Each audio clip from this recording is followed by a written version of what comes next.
ഭാരതം US ഇടക്കാല വാണിജ്യ കരാർ ധാരണാ മാനദണ്ഡങ്ങൾ അംഗീകരിച്ച് ഇരു രാജ്യങ്ങളും സംയുക്ത പ്രസ്താവന പുറപ്പെടുവിച്ചു. ഇന്ത്യക്ക് മേൽ ചുമത്തിയ 25% അധിക താരിഫ് 18% അമേരിക്ക കുറച്ചിരിക്കുകയാണ്. റഷ്യയിൽ നിന്നും എണ്ണ വാങ്ങുന്നതുമായി ബന്ധപ്പെട്ട ഇന്ത്യക്ക് മേൽ ചുമത്തിയ 25% പിഴ താരിഫ് ഒഴിവാക്കുന്നതിനുള്ള ഉത്തരവും ട്രംപ് ഒപ്പുവെച്ചു. വ്യാപാര ധാരണ നടപ്പാക്കിയതിൽ ട്രംപിനോട് പ്രധാനമന്ത്രി നരേന്ദ്രമോദി നന്ദി അറിയിച്ചു.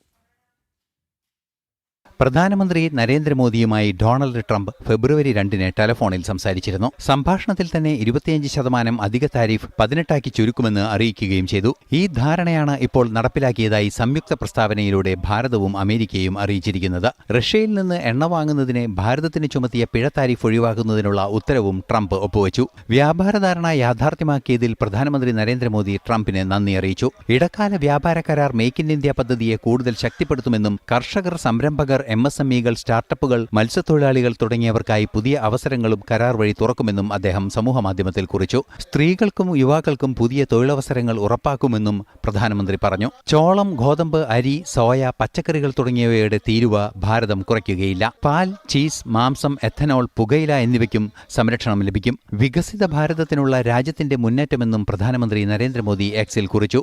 ഇന്ത്യയിൽ നിന്ന് വാങ്ങുന്ന വിമാന ഘടകങ്ങൾക്ക് ചുമത്തിയ താരിഫും അമേരിക്ക ഒഴിവാക്കും. ഇന്ത്യയിൽ നിന്ന് കയറ്റുമതി ചെയ്യുന്ന ഓട്ടോമൊബൈൽ ഘടകങ്ങൾക്കും കുറഞ്ഞ താരിഫായിരിക്കും ധാരണ പ്രകാരം അമേരിക്ക നിശ്ചയിക്കുക.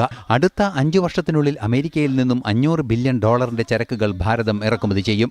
ഡിജിറ്റൽ ട്രേഡുമായി ബന്ധപ്പെട്ട് ഭാരതത്തിനും അമേരിക്കയ്ക്കുമിടയിൽ നിലനിൽക്കുന്ന നിയമപരവും സാങ്കേതികവുമായ വിഷയങ്ങൾ ഇരു രാജ്യങ്ങളും ചർച്ച ചെയ്ത് പരിഹരിക്കും. ഇന്റർനാഷണൽ ഡെസ്ക്, ജനം.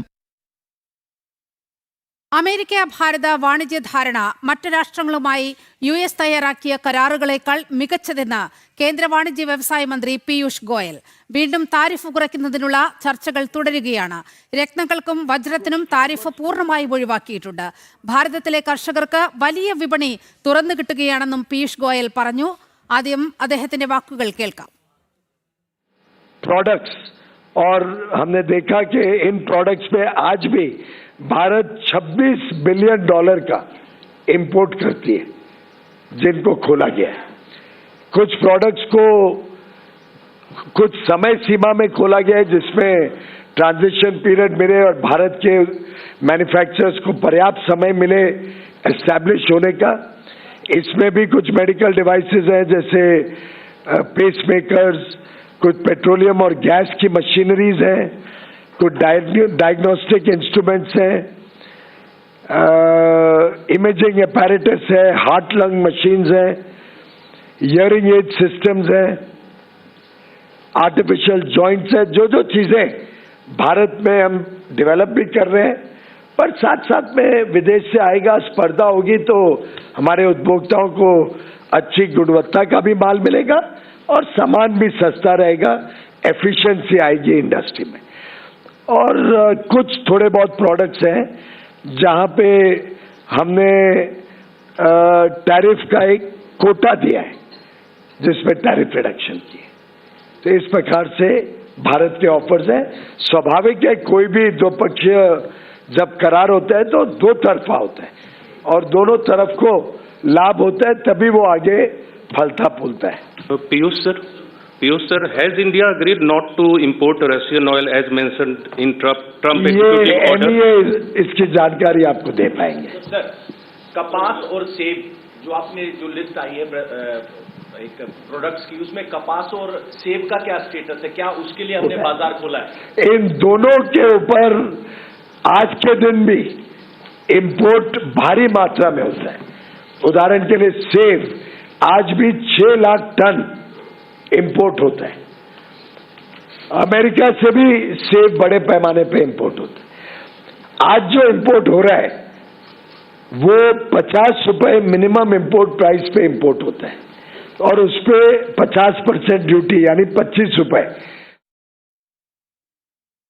വാർത്തയുടെ വിവരങ്ങളുമായി ഐസൺ ജോസ് നാഷണൽ ഡെസ്കിൽ നിന്നും ചേരുകയാണ്. ഐസൺ, ഈ അമേരിക്കയുടെ കീഴിലേക്ക് ഭാരതം കീഴടങ്ങി എന്നുള്ള തരത്തിലൊക്കെയാണ് പ്രതിപക്ഷം ഈ കരാറുമായി ബന്ധപ്പെട്ട് പ്രചാരണം നടത്തുന്നത്. പക്ഷെ നോക്കൂ, ഇപ്പോൾ പീയൂഷ് ഗോയൽ മാധ്യമങ്ങളെ കണ്ട് സംസാരിച്ചത് fair, equitable and balanced agreement എന്നാണ് ഈ കരാറിനെ കുറിച്ച് പറയുന്നത്. പ്രത്യേകിച്ചും വളരെ കൃത്യമായി മറ്റ് രാഷ്ട്രങ്ങളുമായി ഉണ്ടാക്കിയ കരാറിനേക്കാൾ എന്തുകൊണ്ടും ഭേദമാണ്. ഭാരതത്തിന് ഒട്ടേറെ കാര്യങ്ങൾ ഇതിലൂടെ ഉണ്ടാകാൻ പോകുന്നത്, പ്രത്യേകിച്ച് കാർഷിക മേഖലയെ സംബന്ധിച്ചിടത്തോളം. എന്തൊക്കെയാണ് പീയൂഷ് ഗോയൽ ഇക്കാര്യത്തിൽ വിശദമാക്കിയിരിക്കുന്നത്? നീലിമ, തീർച്ചയായും കാർഷിക മേഖലയ്ക്ക് വലിയ നേട്ടമുണ്ടാകുമെന്ന് കൃത്യമായി തന്നെ നേരത്തെ തന്നെ ഈ റിപ്പോർട്ടുകൾ പുറത്തു വന്നിരുന്നു. അതായത് ആ ധാരണ, അതായത് ഇപ്പോൾ ഉണ്ടായിരിക്കുന്ന ധാരണ സംബന്ധിച്ച് കാർഷിക മേഖലയ്ക്ക് അധിക താരിഫ് ചുമത്തുന്ന ഒരു സാഹചര്യം, അതായത് ഭാരതത്തിലേക്ക് കടന്നു കയറുന്ന ഒരു സാഹചര്യം കാർഷിക ഉൽപ്പന്നങ്ങൾക്ക് ഉണ്ടാകുന്നത് തടയുക തന്നെ ചെയ്യും. ഡയറി ഉൽപ്പന്നങ്ങൾക്കും ആ നിലപാടുണ്ടായിരിക്കും. ഭാരതത്തിലെ കർഷകരുടെ താല്പര്യങ്ങൾ പൂർണ്ണമായും സംരക്ഷിക്കുമെന്ന് നേരത്തെ തന്നെ വിശദീകരിച്ചിരുന്നു. അക്കാര്യം ഊന്നിപ്പറയുകയാണ് ഇപ്പോൾ വീണ്ടും പീയൂഷ് ഗോയൽ തൻ്റെ വാർത്താ സമ്മേളനത്തിൽ ചെയ്തത്. മറ്റേതെങ്കിലും രാഷ്ട്രവുമായി ഉണ്ടാക്കിയിരിക്കുന്ന അമേരിക്കയുടെ വാണിജ്യ ധാരണയേക്കാൾ ഏറ്റവും മികച്ച ധാരണയാണ് ഭാരതവുമായി ഉണ്ടാക്കിയിരിക്കുന്നതെന്നും അദ്ദേഹം പറഞ്ഞു. മറ്റൊരു സുപ്രധാന വിഷയം എടുത്തു പറഞ്ഞത് നിലവിൽ 18% താരിഫ് ചുമത്തുന്നത്. ഈ 18% താരിഫ് ചുമത്തുന്നത് വിവിധ തരത്തിലുള്ള ഇടപെടലുകൾ നടത്തി ഇനിയും താരിഫ് പല ഘട്ടങ്ങളിലായും പല ഉൽപ്പന്നങ്ങൾക്കായും അതുപോലെ തന്നെ മൊത്തമായും കുറയ്ക്കുന്നതിനുള്ള നീക്കങ്ങൾ നടന്നുകൊണ്ടിരിക്കുകയാണ് എന്നാണ് അദ്ദേഹം പറഞ്ഞത്. തീർച്ചയായും ഭാരതത്തിൻ്റെ വലിയൊരു കസ്റ്റമറാണ്. ഭാരതത്തിന് ഈ രത്നങ്ങളും വജ്രത്തിനും തീരുവ ഇല്ല എന്നതാണ് ഒരു യാഥാർത്ഥ്യം. അതായത് അമേരിക്ക അതിനെ സംബന്ധിച്ച് തീരുവ ചുമത്തുന്നില്ല എന്നതാണ് മറ്റൊരു പ്രധാന വിഷയം എടുത്തു പറഞ്ഞത്. ഈ ഭാരതത്തിലെ കർഷകർക്ക് ഏത് രീതിയിലാണ് വലിയ വിപണി തുറന്നു കിട്ടുന്നത് എന്നത് നമുക്കറിയാവുന്നതാണ്. ഭാരതത്തിലെ ഉൽപ്പന്നങ്ങൾ ഭാരതത്തിൽ തന്നെ വിറ്റഴിക്കാനുള്ള സാധ്യത തുറക്കുന്നതിന് വേണ്ടി ഇറക്കുമതി ചെയ്യുന്ന കാർഷികോൽപ്പന്നങ്ങളെ കൃത്യമായും പ്രതിരോധിക്കും, അല്ലെങ്കിൽ നികുതി ചുമത്തി പ്രതിരോധിക്കുകയോ തന്നെ ചെയ്യുമെന്ന നിലപാട് കൃത്യമായി അറിയിക്കുകയും ചെയ്തിരുന്നു. മറ്റൊരു പ്രധാന ഘടകം എടുത്തു പറയുന്നത് ഫാർമ സെക്ടറിനെ, അതായത് നമുക്കറിയാവുന്നതാണ് ഭാരതത്തിൽ നിന്നും അമേരിക്കയിലേക്ക് കയറ്റുമതി ചെയ്യുന്നത് ഏറ്റവും പ്രധാനമായും ജനറിക് ഫാർമയും അല്ലാത്ത ഫാർമ ഉൽപ്പന്നങ്ങളുമാണ്. ആ ഫാർമ ഉൽപ്പന്നങ്ങൾക്കെല്ലാം തന്നെ 0%, അതായത് നികുതി അധിക താരിഫ് ഇല്ല എന്നതാണ്. മറ്റൊരു പ്രധാന വിഷയം ഭാരതത്തെ സംബന്ധിച്ചിടത്തോളം എടുത്തു പറയേണ്ടത് ജനിതക മാറ്റം വരുത്തിയതും അതുപോലെ തന്നെ മില്ലറ്റ് ഇനങ്ങളും ഭാരതത്തിൽ പ്രവേശിക്കുന്ന ഒരു സാഹചര്യം, അതായത് ഭാരതത്തിൽ അതിൻ്റെ അമേരിക്കയിലുള്ള ഉൽപ്പന്നങ്ങൾ ഭാരതത്തിൽ എത്തിക്കുന്നതിനുള്ള സാഹചര്യം പൂർണ്ണമായും ഒഴിവാക്കുന്നതിനെ അധിക താരിഫ് ചുമത്തുക തന്നെ ചെയ്യുമെന്നും കൃത്യമായി പറയുന്നുണ്ട്. അതായത് ജനിതക മാറ്റം വരുത്തിയ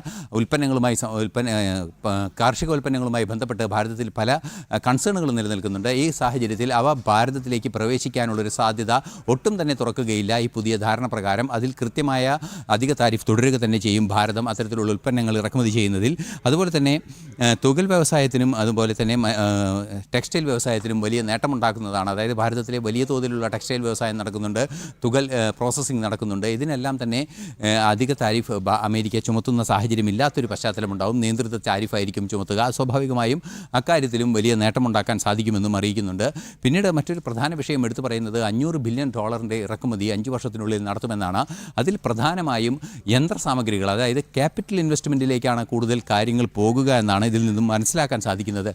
അദ്ദേഹത്തിൻ്റെ വാക്കുകളിൽ നിന്നും ഗുണനിലവാരമുള്ളതും അതുപോലെ തന്നെ അതിശക്തമായി പ്രവർത്തിക്കുന്നതുമായ യന്ത്രസാമഗ്രികൾ വികസനത്തിൻ്റെ ആക്കം കൂട്ടുന്നൊരു സാഹചര്യമുണ്ടാക്കും.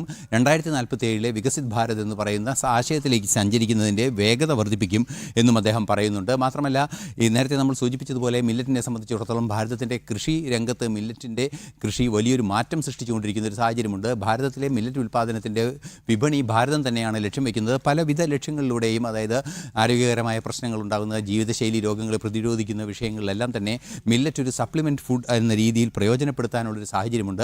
ആ ഒരു സാഹചര്യത്തിൽ അതിന് വില കുറയുന്നൊരു സാഹചര്യം ഇല്ലാതിരിക്കുന്നതിനെ മില്ലറ്റ് ഇറക്കുമതി ഉൾപ്പെടെ കൃത്യമായി പ്രതിരോധിക്കുന്ന നികുതി സംവിധാനങ്ങൾ ഉൾപ്പെടുത്തിയായിരിക്കും ഭാരതത്തിലേക്ക് അമേരിക്കൻ ഉൽപ്പന്നങ്ങൾ ഇറക്കുമതി ചെയ്യുക എന്നും പീയൂഷ് ഗോയൽ അറിയിക്കുന്നുണ്ട്.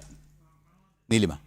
ശരി ഐസൻ, അമേരിക്ക ഭാരത വാണിജ്യ ധാരണ മറ്റു രാഷ്ട്രങ്ങളുമായി US തയ്യാറാക്കിയ കരാറുകളേക്കാൾ മികച്ചതാണെന്നാണ് കേന്ദ്ര വാണിജ്യ വ്യവസായ മന്ത്രി പീയൂഷ് ഗോയൽ പറഞ്ഞിരിക്കുന്നത്. വിവരങ്ങളാണ് ഐസൻ ജോസ് നൽകിയത്.